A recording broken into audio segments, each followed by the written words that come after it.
Bienvenida. Hoy vamos a sumergirnos en varias fuentes que nos dan una imagen bastante clara del periodismo y la libertad de prensa aquí en España. Tenemos informes, estudios, testimonios directos, un poco de todo. Exacto.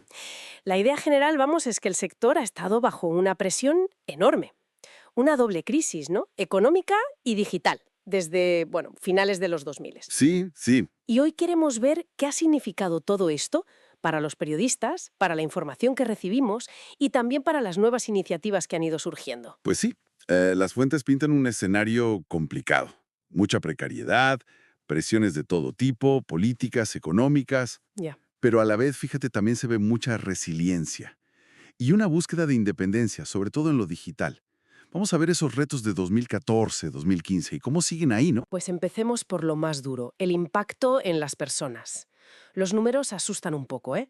Casi 12.000 empleos menos entre 2008 y 2014. Una barbaridad. Y encima recortes de sueldo para la gran mayoría, un 85% en 2014. La precariedad era, bueno, la gran amenaza según ellos mismos. ¿Cómo afectó eso a la calidad directamente? Pues, a ver, parece que mucho. Un estudio de ese año lo decía claro. Casi 9 de cada 10 empresas de medios tuvieron que reducir plantilla o recursos. Uf, Y más del 60% de los periodistas perdieron poder adquisitivo. Pero lo más preocupante, yo creo, es que se reconocía abiertamente, tanto en medios públicos como privados, que los recortes se hacían pensando más en la economía que en el periodismo. claro. Y eso, pues, se notó. Un 30% admitía cometer más errores, necesitar más rectificaciones. La calidad bajó, vamos. Y súmale las presiones de fuera. El informe del IPI de 2015 hablaba de más presión política y económica. Mencionaba la concentración de medios. El duopolio A3 Media Mediaset, sí. Exacto, con casi toda la audiencia y la publi de la tele. Y la falta de transparencia con la publicidad institucional que denunciaban asociaciones como la EEP. Y esto se ve reflejado a nivel personal. Tenemos el testimonio de Javier Arroca, por ejemplo, Sí. que cuenta cómo salió de la Sexta y sugiere que fue por no ser dócil, por no tener amo, dice él. Señala el poder de quien paga, ¿no? Los grandes anunciantes, Iberdrola, Mercadona, Florentino Pérez, Ya. dice que apenas se publican cosas críticas sobre ellos. Es una visión muy directa de esa presión. Y no solo era el dinero, había obstáculos más directos, digamos. La Ley de Seguridad Ciudadana de 2015, la llamada Ley Mordaza. Uf, esa trajo cola. Mucha polémica, sí, por las multas por usar imágenes de policía sin permiso o incluso por faltas de respeto. Hubo periodistas afectados. Y luego estaba el tema de la transparencia del gobierno, que también se criticaba bastante. La ley de transparencia del 2013 nació ya, bueno, con carencias. ¿Cómo cuáles? Pues, por ejemplo, no reconocía el acceso a la información como un derecho fundamental en sí mismo, lo que complicaba reclamarlo.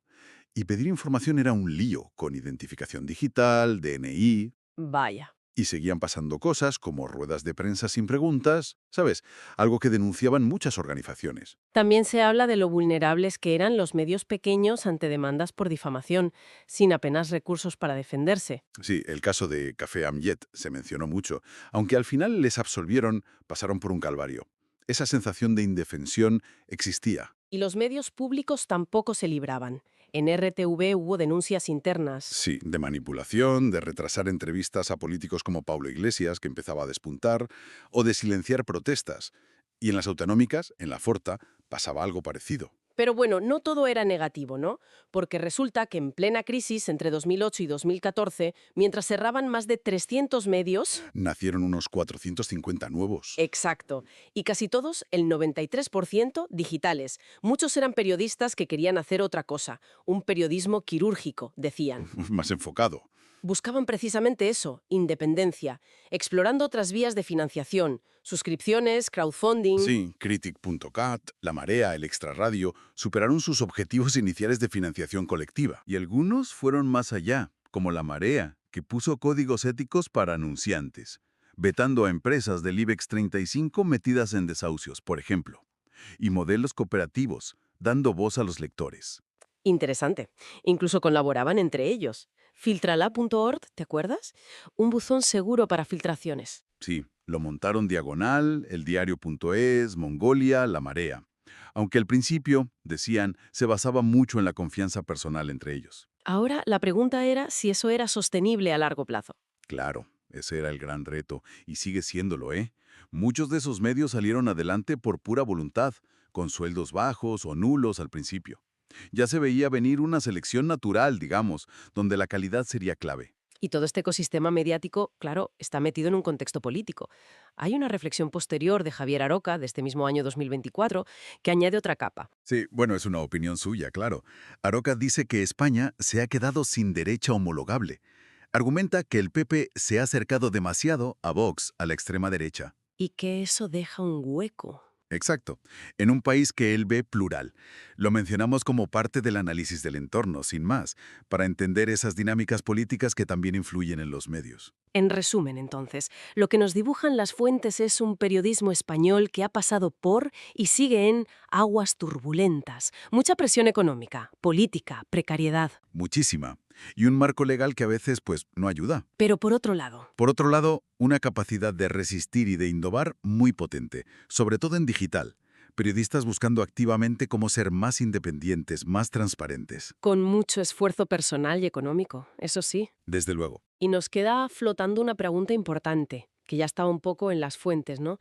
En esta especie de selección natural de medios que estamos viendo, Hmm, ¿qué tipo de periodismo va a ser el que prevalezca? hmm. ¿Y qué va a significar eso para que la gente tenga acceso a información diversa, independiente, crítica? Esa es la gran cuestión, yo creo. Algo para seguir muy de cerca.